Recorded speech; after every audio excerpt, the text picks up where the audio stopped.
सो मेरे वंश कुछ कह रहे थे बेटे? तो मैं कहती कि मेरी आवाज आ रही है। आ रही है भाई, लेकिन थोड़ी कम आ रही है। तो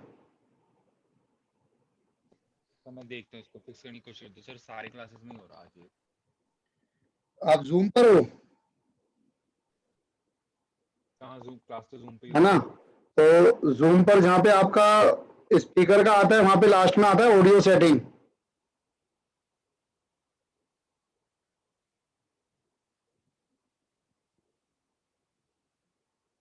मिला?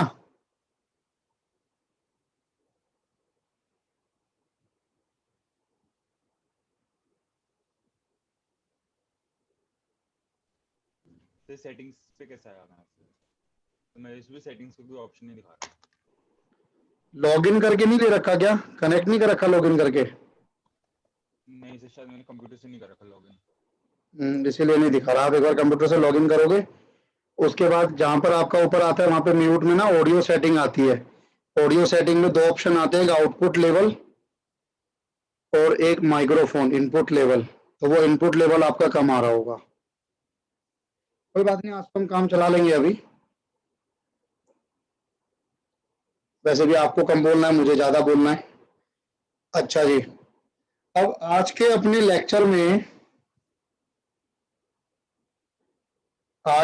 लेक्चर में ना मैं आप लोगों के साथ स्टार्ट करूंगा एक टॉपिक अकाउंटिंग कंसेप्ट्स का। अंगद, हम लोगों ने अब तक लगभग 8-10 लेक्चर कंप्लीट कर लिए हैं। उसका थोड़ा सा बैकअप आपको यूट्यूब पे मिलेगा, मैं आपको वीडियोस भेजूंगा बल्कि। और आगे, अच्छा वो ऐप चल गई आपके में वंश? तो मैंने अभी लॉगिन नहीं करा उससे क्योंकि समय को कोई वीडियोस की जरूरत नहीं थी इसलिए। ठीक है, तो आगे भी जैसे ये वीडियो है तो ऐप पे आती रहेगी। आपका अगर कोई लेक्चर रह जाता है या बाद में भी आपको देखना है तो वो भी आप वहां पे देख सकते हो। बस एंड्रॉयड में चलेगी वो, ये देख लेना। तो एंड्रॉयड फोन आपको कराना पड़ेगा अरेंज, अगर आप iOS वाले हैं तो ये एक फैसिलिटी आपके पास रहेगी पूरे साल। अब आज मैं आप लोगों के साथ जो चैप्टर स्टार्ट कर रहा हूं बच्चे, वो है accounting concepts. Accounting concepts basically क्या है? देखो, मैंने आप लोगों को पहले भी बताया था कि अकाउंट्स या कोई भी सब्जेक्ट उठा लो, हर सब्जेक्ट का अपना एक बेस होता है। जैसे साइंस है या फिजिक्स है तो वो कुछ लॉस पे चलता है, कुछ रूल्स पे चलता है। ऐसे ही अकाउंट्स जो आपके लिए एक नया सब्जेक्ट है, वो भी किसी कंसेप्ट पे चलता है, कुछ रूल्स पे चलता है। अब वो कंसेप्ट, वो ही रूल्स मैं आज आप लोगों के साथ डिस्कस करूंगा एक एक करके। सबसे पहले मेरे सामने जो कंसेप्ट आ रहा है या मेरे सामने जो रूल आ रहा है, वो है मेरा बिजनेस एंटिटी कंसेप्ट कह लो, या तो मैं बोलूंगा बिजनेस एंटिटी कंसेप्ट या फिर सेपरेट लीगल एंटिटी कंसेप्ट। ये एक भाई साहब हैं, इन्होंने एक बिजनेस स्टार्ट किया। फर्म मतलब बिजनेस। इन्होंने एक बिजनेस स्टार्ट किया, खुश हो रहे हैं देखो।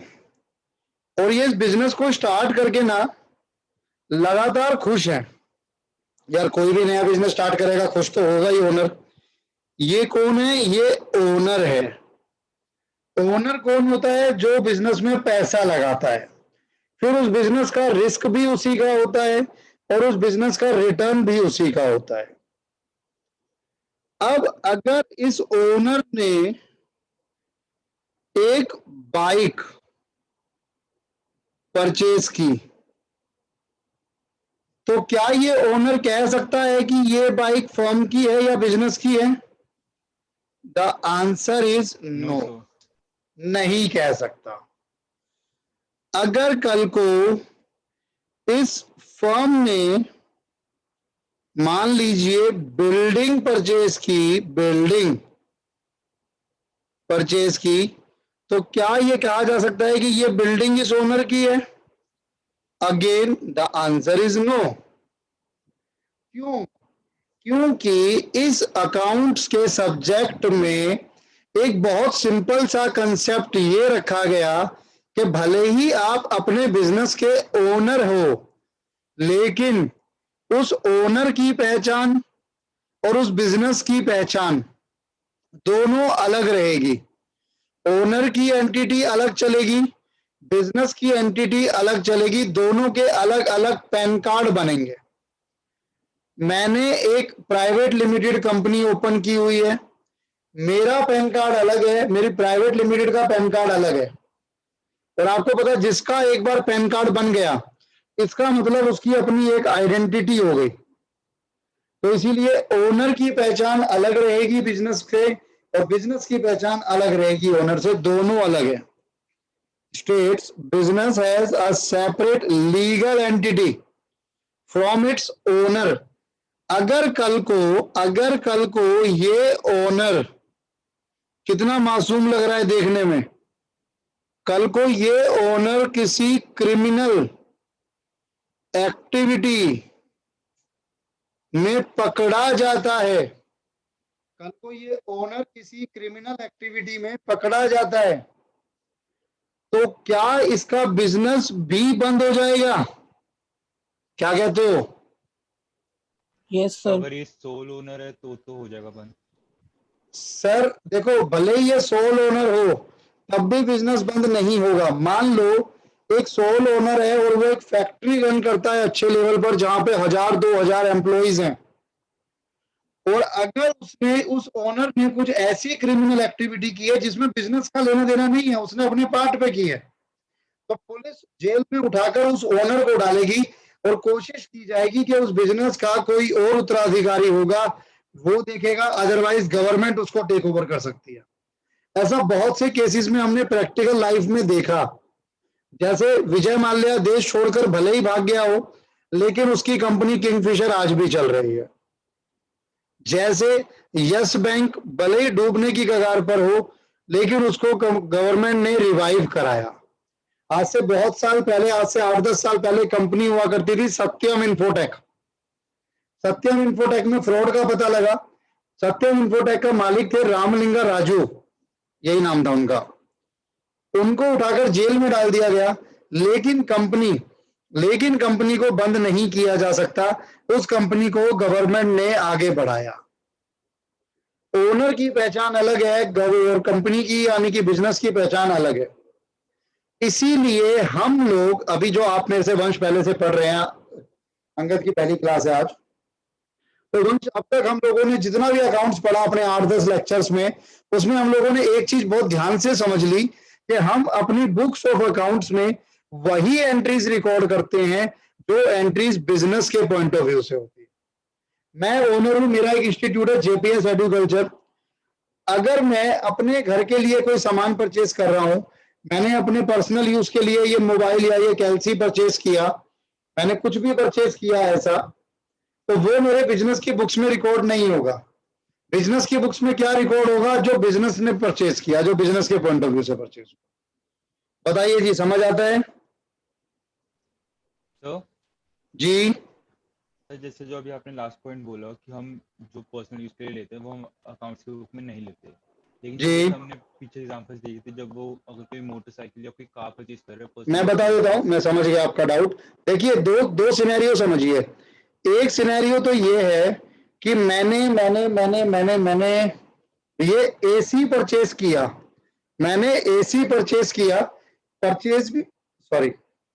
परचेज भी मैंने घर के लिए किया और पेमेंट भी मैंने अपने घर से की। क्या उसका अकाउंट अपने मेरे बिजनेस से कोई लेना देना है? नहीं। क्या वो मेरी बिजनेस की बुक्स में रिकॉर्ड होगा? नहीं। दूसरा सिनेरियो, मैंने ये एसी परचेज किया, घर के लिए परचेज किया, लेकिन इसकी पेमेंट मैंने अपने बिजनेस के पैसों से कर दी, अपने बिजनेस में से कर दी, यानी बिजनेस के करंट अकाउंट से कर दी। उसे कहा जाता है ड्रॉइंग्स। वंश, उसे कहा जाता है ड्रॉइंग्स। वो रिकॉर्ड होगा मेरी बुक्स ऑफ अकाउंट्स में। क्यों? क्योंकि पैसा कहां से गया है? बिजनेस से। Okay sir. अंगद क्लियर है भाई? कुछ आ रहा है समझ? हाँ जी सर। ठीक है। अभी ये जो मैं आपके सामने बनाया हुआ है, ये सब समझने के लिए इसकी थ्योरी अलग से भी है। इस कंसेप्ट के अनुसार, ये कुछ इंग्लिश का हम लोगों ने यूज किया है। इस कंसेप्ट के अनुसार बिजनेस की पहचान, और उसके ओनर की पहचान, मालिक की पहचान अलग अलग होती है। बिजनेस की पहचान और उसके मालिक की पहचान अलग अलग होती है दोनों की। Example, mister Ram purchase a motorcycle of ₹50,000 for his personal use. Personal use के लिए परचेज किया है, but makes payment from business money. लेकिन पेमेंट कहां से करती? बिजनेस से करती। तो बिजनेस की इन्वॉल्वमेंट आ गई, फिर तो वो रिकॉर्ड होगा। अब mister Ram want to show motorcycle as fixed asset. वो उसको एसेट शो करना चाहते हैं, अपनी संपत्ति शो करना चाहते हैं इंस्टेड ऑफ ड्रॉइंग, जो कि गलत है।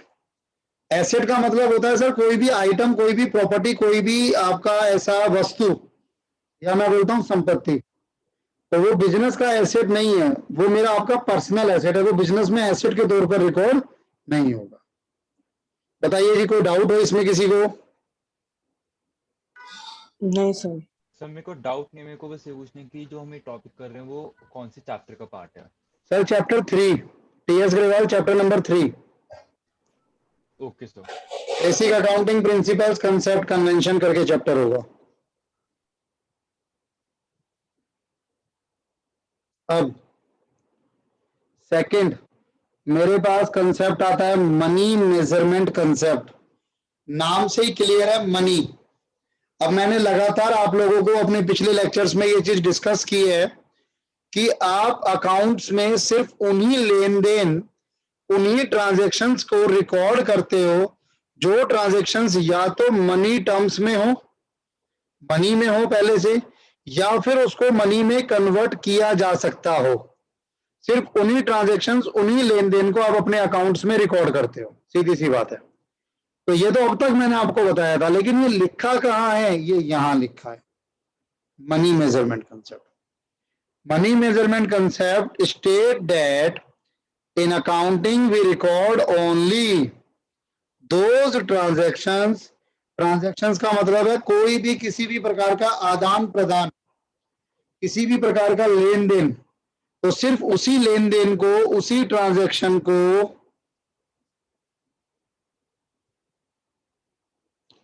आप रिकॉर्ड करते हो, which can be recorded in money terms. इस कंसेप्ट के अनुसार अकाउंट उन्हीं ट्रांजैक्शंस या इवेंट्स को रिकॉर्ड करता है जो या तो मनी टर्म्स में हो या मनी टर्म्स में कन्वर्ट किए जा सके। जैसे मैं आपको ये कहता हूं कि भाई मेरे बिजनेस के पास 5 मोबाइल हैं, 10 लैपटॉप्स हैं, तो क्या मैं इनको ऐसे ही रिकॉर्ड करूंगा 5 मोबाइल 10 लैपटॉप? नहीं, मैं इसकी मनी वैल्यू निकालूंगा, मैं इसको रुपीस में कन्वर्ट करूंगा। मैं कहूंगा भाई मेरा एक मोबाइल लगभग 20,000 का है, तो 5 मोबाइल की वैल्यू क्या है? 1,00,000। मैं कहूंगा मेरा एक लैपटॉप लगभग 50,000 का है, तो 5 लैपटॉप की वैल्यू क्या है? 10 लैपटॉप की 5,00,000। और फिर मैं टोटल लिखूंगा कि मेरे पास टोटल मोबाइल एंड लैपटॉप कितने के हैं? 6,00,000 के। अगर कोई भी ऐसा मोबाइल या कोई भी ऐसा लैपटॉप है जिसको चाहकर भी मैं मनी में कन्वर्ट नहीं कर पाऊंगा, तो फिर मैं उसको अपनी बुक्स में रिकॉर्ड नहीं करूंगा। क्या कहते हो वंश, अंगद, अभय? अंगद हाँ जी सर। आया समझ भाई? हाँ जी सर। हाँ के ना? हाँ जी सर। मन से बोल रहे हो कि वैसे ऊपर ऊपर से बोल रहे हो? नहीं सर, आगे। ठीक है जी। अभी आप इसको लेना अंगद, और उसके बाद जो मैं भेजूंगा वो प्लीज आज देख लेना, आज ही देख लेना।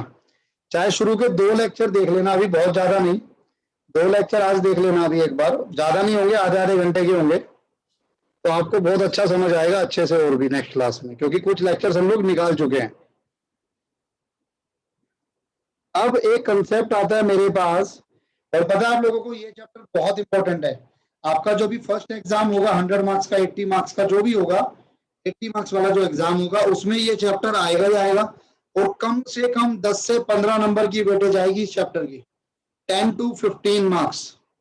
ध्यान रखना, समझेंगे यहां से, लिखेंगे कहां से वो भी मैं आपको नोट्स दूंगा, उसको मगअप करना। जब समझ लोगे तो मगअप करने में दिक्कत नहीं होगी।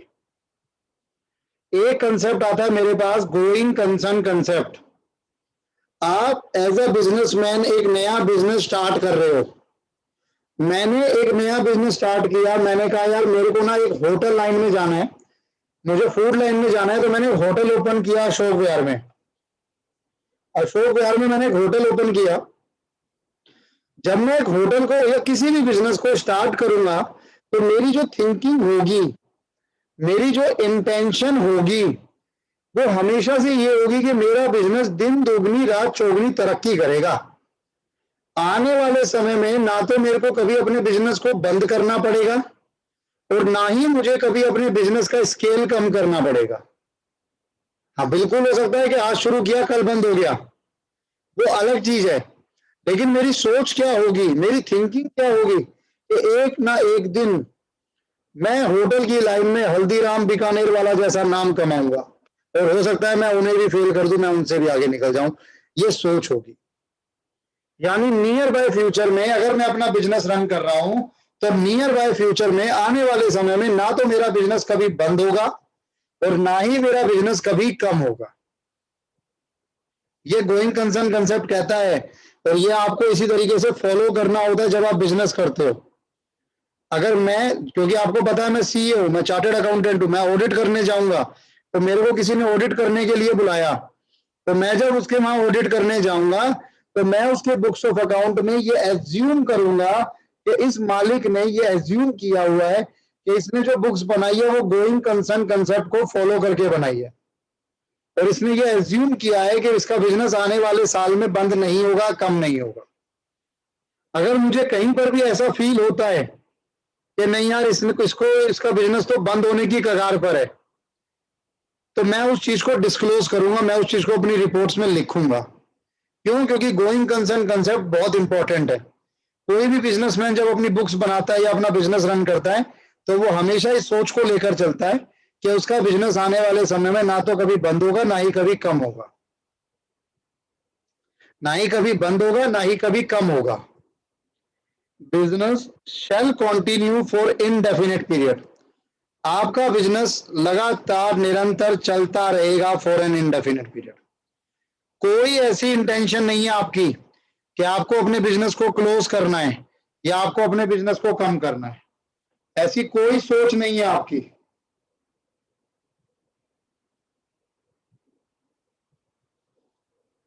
क्या कहते हो? सर आप एक बार वाला पॉइंट रिपीट कर दो, जब आप अगर हमें लगता है कि आगे नहीं होगा कंटिन्यू हमारा बिजनेस तो क्या होगा?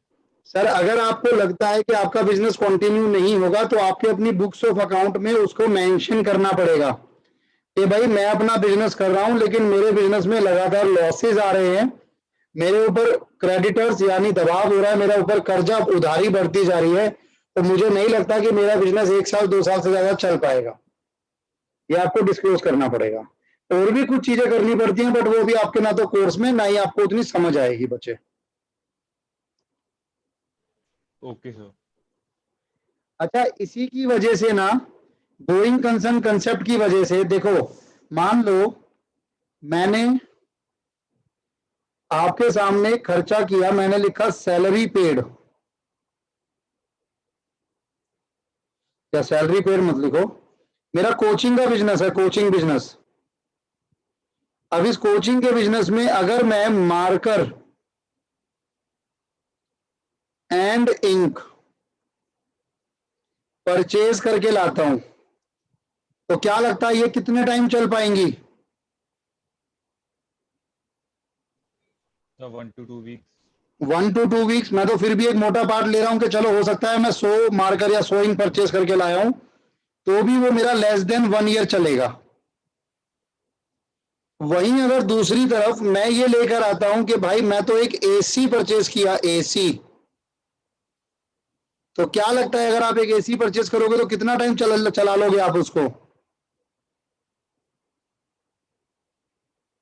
सर मेरे हिसाब से 5 से 10 साल तो आराम से लाइफ है। 5 से 6 साल तो लाइफ है ही है किसी भी एसी की। आज के टाइम पे अगर आप अच्छी कंपनी का लेते हो तो 7 साल भी हो जाएगा अगर आप उसकी एनुअल मेंटेनेंस करा रहे हो तो। अब इस वाले को जहां पर आप कोई एसेट परचेज करते हो लेकिन वो एसेट छोटे समय का होता है तो आप उस एक्सपेंडिचर को क्या बोलते थे? Revenue expenditure. और अगर कोई आप ऐसा एसेट परचेज कर रहे हो जो लंबे समय चलेगा, कैपिटल एक्सपेंडिचर, तो उसे कहा जाता था, मैंने आपको पढ़ाया था, कैपिटल एक्सपेंडिचर। उसे कहा जाएगा कैपिटल एक्सपेंडिचर। अब ये कैसे तय हुआ? सर पहले तो अगर मैं इसको कैपिटल एक्सपेंडिचर मान रहा हूं, अगर मैं इसको, आप मेरी बात को समझना, अगर मैं इसको कैपिटल एक्सपेंडिचर मान रहा हूं तो उससे पहले तो मैं ये मान रहा हूं कि हाँ कम से कम मैं ही 5 से 10 साल अपना बिजनेस करूंगा, है कि नहीं? अगर मैं ये मान के बैठ जाऊंगा मेरा बिजनेस तो अगले साल बंद होगा, तो फिर तो मैं कोई भी खर्चा कर लूं उसकी लाइफ 5 से 10 साल होगी नहीं, क्योंकि मेरी खुद के बिजनेस की लाइफ 1 से 2 साल है। तो क्यों मैं ऐसा कर रहा हूं कि मैं किसी को कैपिटल एक्सपेंडिचर मान रहा हूं, किसी को रेवेन्यू? क्योंकि मैं ये एज्यूम कर रहा हूं कि मेरा बिजनेस तो कभी बंद होने वाला नहीं है। तो इसी कंसेप्ट की वजह से हमारे एक्सपेंडिचर की क्लासिफिकेशन होती है। हम किसी को कैपिटल मानते हैं, किसी को रेवेन्यू, क्योंकि हमें पता है कि हम तो अमर हैं, हम तो इमोर्टल है, हम नहीं मरने वाले। मैं ही हूं अश्वत्थामा। आया कुछ समझ क्या समझाना चाहता हूं मैं?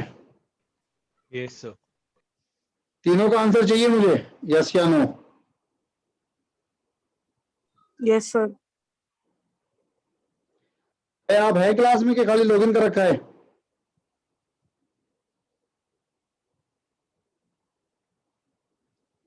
चलो, मिस्टर राम ने एक फिक्स्ड एसेट का मतलब जो लॉन्ग टर्म चलेगा, लंबे समय तक चलेगा, ऐसा एक एसेट परचेज किया जिसकी लाइफ 10 साल है, तो मिस्टर राम उसको ट्रीट करेगा कैपिटल एक्सपेंडिचर। और जो भी उसकी कॉस्ट है ना, वो एक बारी में आप अपना खर्चा शो नहीं करते, आप उसको उसकी लाइफ पे डिफाइन कर देते हो, यानी 10 साल है तो 10 साल में आप उस खर्चे को दिखाओगे। लेट से मेरा खर्चा 1 लाख का है, तो मैं उसको 1 लाख एक बारी में शो नहीं करूंगा, मैं उसको 10 साल में दिखाऊंगा, यानी हर साल 10-10 हजार करके खर्चा दिखाऊंगा। ये भी हम पढ़ेंगे आगे, हमारे चैप्टर्स हैं। ठीक है जी। अब मुद्दा ये नहीं है, ये तो हमें समझ आ गया सर, हमने सोच लिया कि हम अपने बिजनेस को कभी बंद नहीं करेंगे। यानी अगर मेरा बिजनेस यहां से स्टार्ट हुआ है, तो ये देखो मेरा बिजनेस चलता जा रहा है, चलता जा रहा है, चलता जा रहा है, चलता, और खत्म नहीं हो रहा है, उसके बाद भी चलता जा रहा है। अब आपने ऐसा ही एक बिजनेस स्टार्ट किया और आपने कहा मैं खत्म नहीं करूंगा, मैं इसको चलाए जाऊंगा। मैंने कहा बहुत अच्छी बात है भाई, चलाना भी चाहिए। लेकिन मेरा सवाल आपसे ये है कि आप इसकी परफॉर्मेंस कैसे चेक करोगे? आपके बिजनेस ने आपको कमाकर दिया या नहीं दिया, ये कैसे चेक करोगे? तो आपने बोला सर आज मैंने 1 लाख लगाए हैं, अरे क्या गया, आज मैंने 1 लाख लगाया है, कभी अगर बंद होगा, कभी अगर बंद होगा, जब देख लूंगा कि कितना पैसा है मेरे पास। मैंने कहा अच्छा भाई, तो आपने देखा 50-100 साल बाद कभी बंद हुआ, तो आपने देखा 5 लाख है। तो मुझे एक बात बताओ, क्या इसका मतलब ये है कि इन 50-100 साल में आपने सिर्फ 4 लाख रुपए कमाए?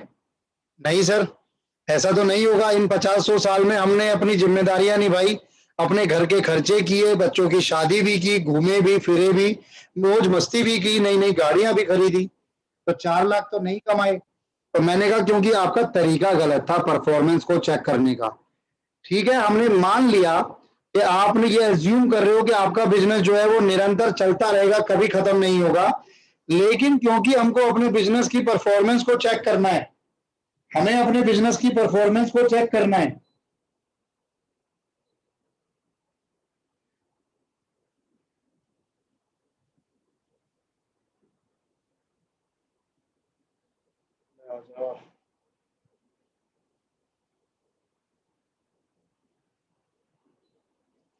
तो हमें अपने बिजनेस की लाइफ को छोटे छोटे पीरियड्स में बांटना होगा। और ये जो छोटे छोटे पीरियड्स होते हैं, ये बेसिकली 1 साल के होते हैं, 1 ईयर। यानी हर 1 साल के बाद हम अपनी किताबें, अपने बिजनेस को, बिजनेस की बुक्स को चेक करेंगे, बंद करेंगे। ये वो पीरियड होगा जहां पर हम बंद करेंगे। यार एक बात बताओ ना, आप इतनी क्लासेस पार कर कर पढ़ कर लिख कर आप 11 तक पहुंच चुके हो, अगले साल आप 12th में पहुंच जाओगे, 12th के पेपर दोगे। क्या कभी आपसे किसी ने पूछा कि आपकी 5th क्लास में क्या परसेंटेज थी, 4th क्लास में क्या परसेंटेज थी, 7th क्लास में क्या परसेंटेज थी? नहीं पूछा। आपके नंबर सीधा सीधा कौन से काउंट होंगे? कहीं ना कहीं सीधा 12th के नंबर्स काउंट होंगे, उसी के बेसिस पर आपको आगे एडमिशन मिलेगा। तो यार ये हर साल ऐसा क्यों करते थे लोग बाग? क्यों ऐसा सिस्टम बनाया जिसमें कि हर साल हमारे एग्जाम हो रहे हैं, हमारे नंबर कंपेयर हो रहे हैं, पहले टीचर पीट रहा है हमको, फिर घर वाले पीट रहे हैं हमको? तो बेकार का सिस्टम था। शुरू में बैठा देते nursery, UKG, KG, play school जो भी है, और सीधा सीधा सीधा एग्जाम लेते 12th में जाके। क्या कहते हो, ठीक नहीं रहता वो सिस्टम? नो ठीक सर। है, क्यों? इतना बढ़िया सिस्टम बता रहा हूँ यार मैं तो। हर साल कंबाइन हो जाएगा पढ़ाई में। सर पढ़ाई कंबाइन हो जाएगी, चलो मैंने मान लिया आपकी बात। और क्या लगता है आपको ऐसा सिस्टम क्यों बनाया गया? मेन भूल रीजन? जाएगा पुराना बच्चा, जो पुराना होगा। सर पुराना तो मेरे को इसलिए याद थोड़ी रहता है कि मेरा एग्जाम है या उसमें मार्क्स नहीं आए। चलो मैं कह रहा हूँ एग्जाम ले लो, मार्क्स मत दो यार। हर साल एग्जाम ले लो, मार्क्स मत दो, सीधा 12th के मार्क्स दे देना, तो ठीक रहेगा सिस्टम। तो हमें पता नहीं चलेगा कि मतलब हमने क्या पढ़ा, क्या समझा। सर कैसे नहीं पता लगेगा? वो तो पता लगेगा जब आप एग्जाम दोगे। तो एग्जाम से नहीं होता, मार्क्स से ज्यादा वो होता है ना। एग्जाम सर देने के बाद बिल्कुल। तो होते हैं कॉन्फिडेंट, लेकिन कभी कभी मार्क्स नहीं आते। हाँ, आप ये कहना चाहते हो कि सर हर एक ईयर के एंड पे हम अपनी सेल्फ इवेल्युएशन करते हैं, हम अपनी सेल्फ इवेल्युएशन करते हैं। जब मैं क्लास फर्स्ट में था तो मैं फर्स्ट आता था हमेशा, मैं क्लास सेकंड में आया तो मैं सेकंड आने लगा, थर्ड में आया थर्ड आने लगा, फोर्थ में आया फोर्थ आने लगा। मेरी परफॉर्मेंस लगातार, इसका मतलब क्या हो रही है, घटती जा रही है। जब तक मैं 10th में आया, मैं टॉप 3 में, क्या टॉप 10 की पोजीशन में भी आना मुश्किल हो गया था मेरा। तो मैं परफॉर्म कर रहा हूँ अच्छा कि नहीं कर रहा हूँ, मुझे किस सब्जेक्ट में, क्लास 8th में मेरा जो है मैथ्स में अच्छे मार्क्स आते थे, 9th में मैथ्स में अच्छे मार्क्स नहीं आए, तो मैं इवेल्युएट कर सकता हूँ कि अच्छा भाई यहाँ दिक्कत है, यहाँ पे मेरे को और थोड़ा सा फोकस करना होगा। तो लेकिन ये सब कब हो पा रहा है? जब मैं एक रेगुलर इंटरवल पे अपनी परफॉर्मेंस को चेक करूंगा, कंपेयर करूंगा। सेम चीज बिजनेस के साथ है। भले ही आपका बिजनेस लंबा चलेगा। सर टाटा इंडस्ट्रीज पता नहीं कब आई थी, 1920s में शायद टाटा इंडस्ट्रीज आई है, 1980s में, 20s में, 30s में। लेकिन हर साल वो चेक तो करते हैं ना कि भाई हमने कितना प्रॉफिट कमाया, हमारा प्रॉफिट कम हो रहा है या हमारा प्रॉफिट ज्यादा हो रहा है, हमें नुकसान कितना हो रहा है, कहाँ खर्चा बढ़ रहा है, कहाँ खर्चा कम हो रहा है। तो ये इवेल्युएशन, अपनी परफॉर्मेंस को चेक करने के लिए एक कंसेप्ट डाला गया जिसका नाम था अकाउंट्स या अकाउंटिंग पीरियोडिसिटी कंसेप्ट, जो कि ये कहता है कि जो बिजनेस की लाइफ है ना, उसको तोड़ लो। बिजनेस की लाइफ तो बहुत बड़ी है, वो तो कभी खत्म ही नहीं होगी, उसको छोटे छोटे हिस्सों में तोड़ लो इन स्मॉलर पीरियड्स। और वो स्मॉलर पीरियड्स क्या हैं? 1 साल के, 1 ईयर के। क्यों तोड़ ले भाई, क्या जरूरत है उसकी? ताकि हम लोग परफॉर्मेंस को मेजर कर सकें एट इक्वल इंटरवल और कंपैरिजन कर सकें। परफॉर्मेंस से मेरा मतलब है मेरे प्रॉफिट और मेरे लॉस को। Example, Mr. Ram has started a business on 8 January. There is no intention to close down the business or scale down its operation. बिल्कुल going concern है। He argue, बहस करता है मिस्टर राम मेरे से, क्या? He will calculate profit or loss at the end of the life, not of his life, his business life. जब उसका बिजनेस खत्म होगा तब वो जाकर अपना प्रॉफिट और लॉस कैलकुलेट करेगा। मैं कहता हूं नहीं भाई, you are wrong, because mister Ram, you should calculate profit at the equal interval, so you can follow accounting period concept. बताओ जी, क्लियर है? अंगद? हाँ जी सर। वंश? अबे? ये सब क्लियर है।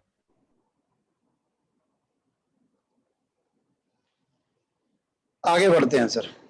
आगे कंसेप्ट आता है मेरे पास, dual aspect concept. Dual aspect concept, dual का मतलब टू, डुअल सिम के फोन आते हैं ना, अभी भी आते हैं शायद। डुअल यानी 2।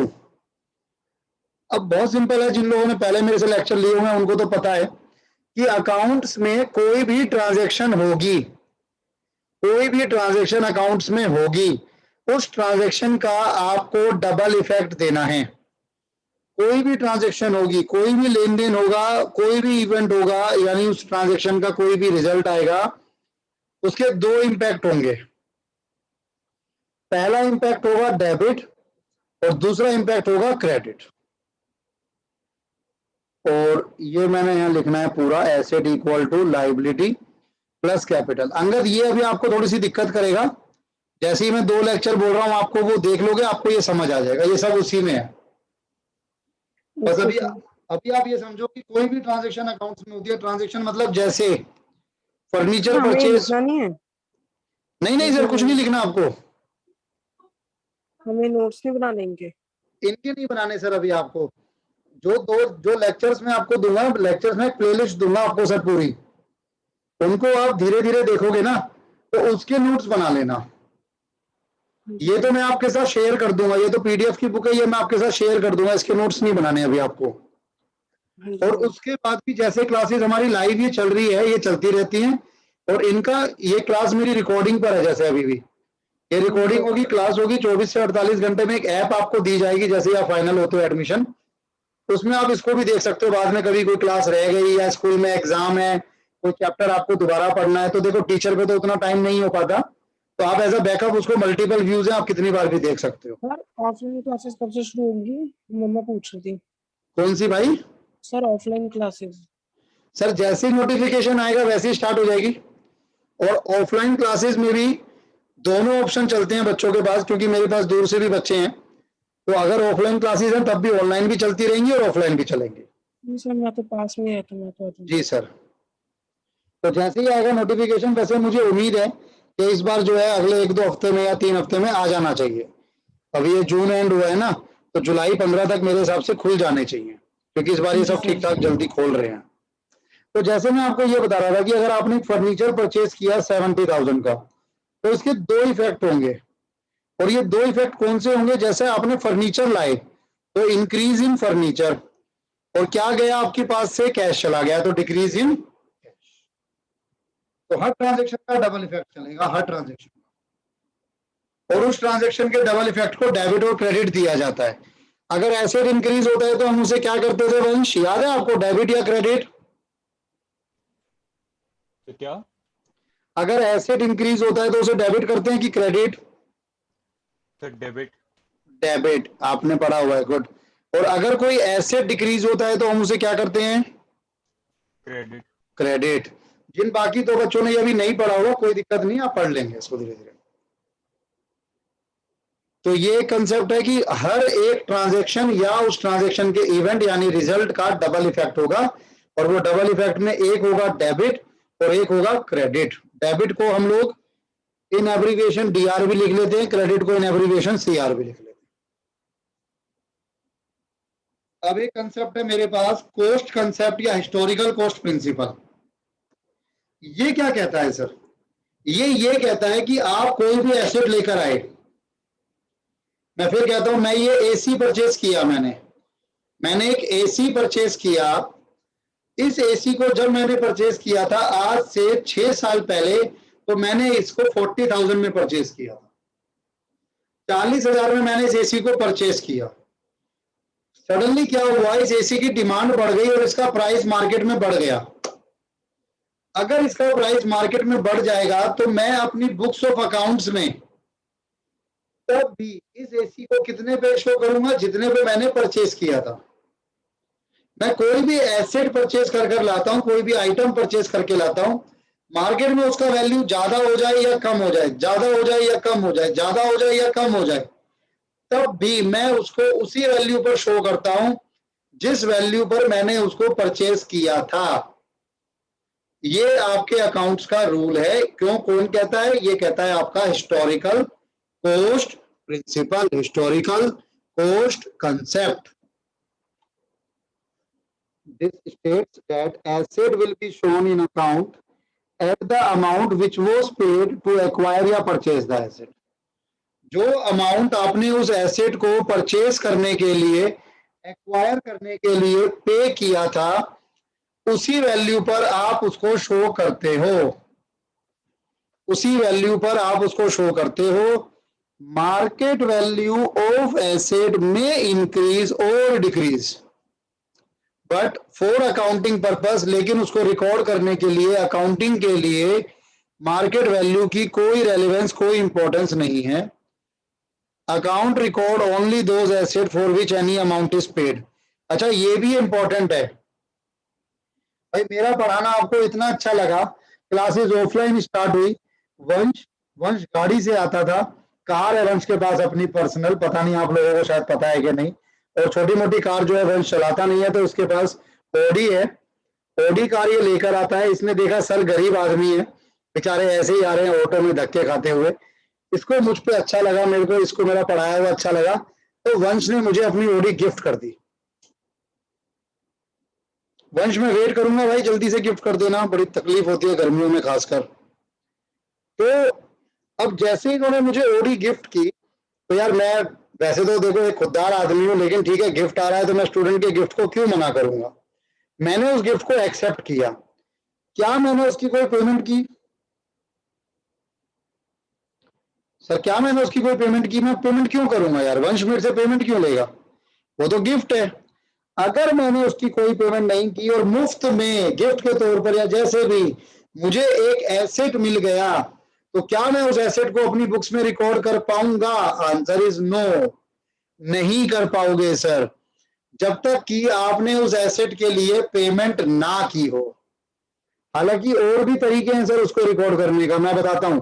मैं क्या करूंगा, मैंने वंश से गाड़ी ली, मैंने ऑडी ली, मैं अपने घर आया, मैंने अपने घर के अपने पंडित जी को बुलाया और मैंने हवन कराया उस गाड़ी के नाम पर, और 101 रुपए पंडित जी को दिए, इधर उधर करके मैंने 501 रुपए खर्च कर दिए।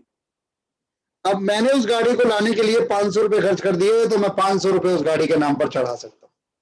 और एक कंसेप्ट ऐसा भी आता है जिसमें कि मैं उसकी वैल्यू बढ़ा सकता हूं, लेकिन अभी वो आपके कोर्स में नहीं है। अभी आपको क्या समझना होगा, अभी आपको ये समझना होगा कि सिर्फ उन्हीं एसेट्स को रिकॉर्ड करना जिसके लिए आपने कोई अमाउंट पे किया है। अगर एसेट के लिए आपने कोई अमाउंट नहीं पे किया तो आप उसे अपनी बुक्स में रिकॉर्ड नहीं करोगे। क्या कहते हो? तो इस वाले केस में जो आपको कार मिली है वो आपका पर्सनल एसेट है? नहीं सर, मेरा पर्सनल एसेट आप उसे एज्यूम कर रहे हो। आप ऐसे एज्यूम करो ना, आपने मेरे बिजनेस को गिफ्ट कर दिया। जब भी मैं, ये सभी लोग ध्यान से सुन लो, जब भी मैं कोई एग्जांपल लूंगा और अगर मैं ये बोल रहा हूं कि मुझे मिला या मैंने आपको दिया, तो उसका मतलब है हम दोनों बिजनेस हैं। पर्सनल लेवल पे मैं कोई बात करूंगा ही नहीं, और जहां मुझे करनी होगी मैं खुद बोलूंगा फिर पहले से, वरना आपको प्रिज्यूम करना है कि मैं बिजनेस की बात कर रहा हूं। और सर जो आपने 500 स्पेंड करे वो भी बिजनेस के ही हैं?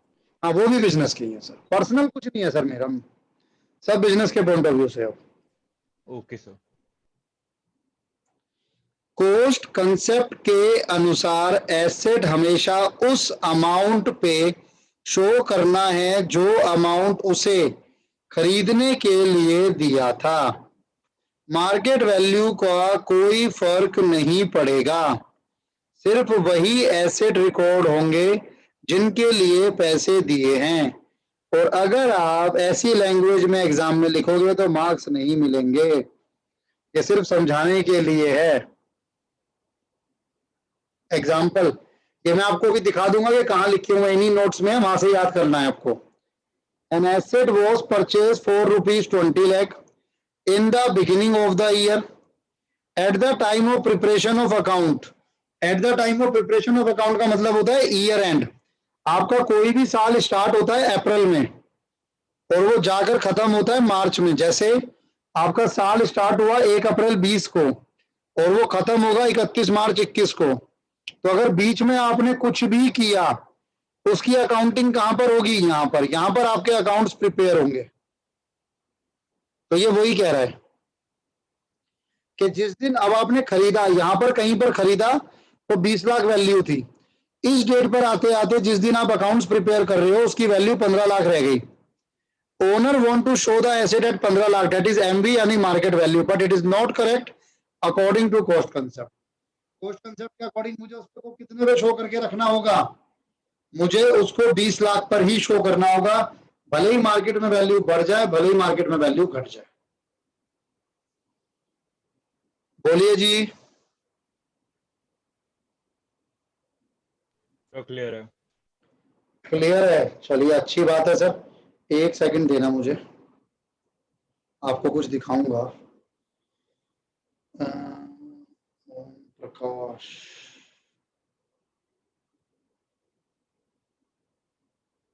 फॉरवर्ड 2 3 4 5,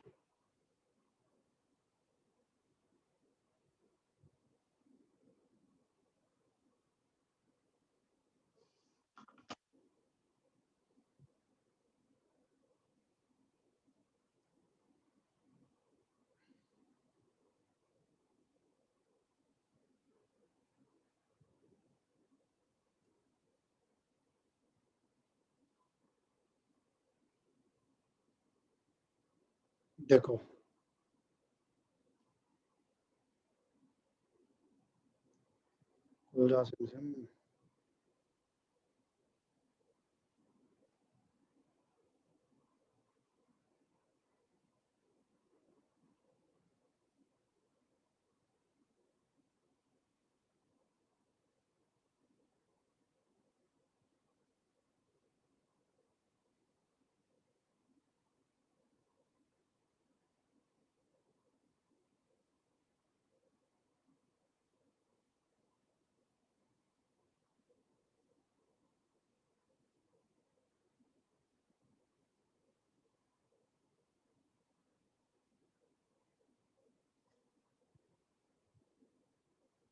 कुछ इशू आ रहा है इसमें, वरना मैं इसमें आपको दिखाता कुछ।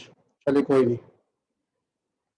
तो अभी मैंने आपके साथ ये 5-6 कंसेप्ट किए हैं डिस्कस, ठीक है। और कोई सा है ऐसा अभी जो मैं कर सकता हूँ? नहीं, अभी इतना ही रखते हैं। और जब जिनके पास टीएस ग्रेवाल है वो टीएस ग्रेवाल से भी इसको पढ़ेंगे। अदरवाइज इसी नोट्स में अगर आप देखोगे ना, पूरी थ्योरी है इन नोट्स में, मैं बार बार बोल रहा हूँ। इन्हीं नोट्स में आप देखोगे तो ये आपको नजर आएगा, ये चैप्टर है पेज नंबर 40 पर, ये पेज नंबर 40 पे। अब जो आपको याद करना है वो यहाँ से याद करना है। जैसे ये बिजनेस एंटिटी प्रिंसिपल मैंने लिखा हुआ है, तो यहाँ से याद करना है। Money measurement principle, accounting period principle, और भी कॉस्ट कंसेप्ट प्रिंसिपल। तो एक बार इससे भी पढ़ना और अपनी टीएस ग्रेवाल से भी पढ़ना, गोइंग कंसर्न अजम्पशन, इन दोनों से पढ़ के रखना। नेक्स्ट क्लास में एक बार कोई डाउट होगा तो बोलूंगा, वरना इस चैप्टर को कंप्लीट करूंगा सर। अभी इतना ही, जब तक थ्योरी क्लास चलेगी मेरा 45 मिनट्स का लेक्चर हो पाएगा, उससे ज्यादा में मैं भी बर्डन में आ जाता हूँ और आप भी। तो प्लीज एक बार इसको रिवाइज करके आना, और टीएस ग्रेवाल को रिवाइज करना उस चैप्टर। अगर आपके पास बुक है, नहीं है तो भी मैं भेज दूंगा आपके पास, अभी आपको व्हाट्सएप कर दूंगा। तो इनसे एक बार जितने मैंने आज पढ़ाए हैं ये एक बार पढ़कर आना बच्चे। यहां तक कोई डाउट हो किसी को तो बताइए प्लीज। कोई डाउट नहीं है? No sir. ठीक है जी। अंगद आपको समझ आया भाई? हाँ जी सर। ठीक है जी। तो मैं आपको आज यही रोकता हूँ, नेक्स्ट क्लास में मैं आपसे मिलूंगा। Thank you sir. ओके जी, थैंक यू।